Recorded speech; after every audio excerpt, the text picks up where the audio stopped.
Elektrikti çakırçı 3. etajdagı. Ömke uğatasın mı? Maqul. Assalomu alaykum. Aleykümselam. Lift buzilib qoldi. Qaysi lift? Bizning uydagi 9-etajda lift buzilib to'xtab qoldi.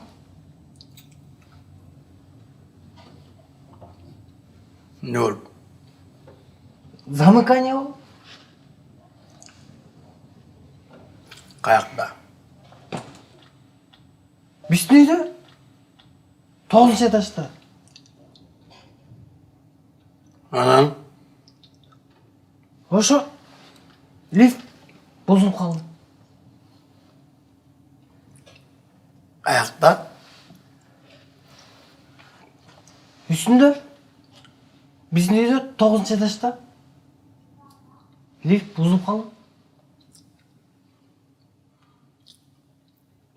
Ne oldu? Zamыкание oldu. Kayakta değilsin. Bizning üstü 9-etajda lift buzilib, eller içinde qalib qoldi.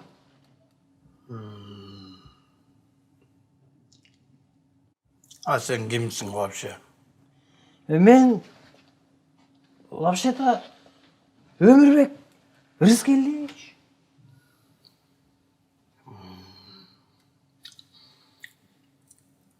Kim değilsin?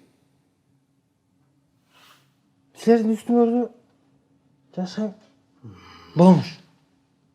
Hı? Bolmuş.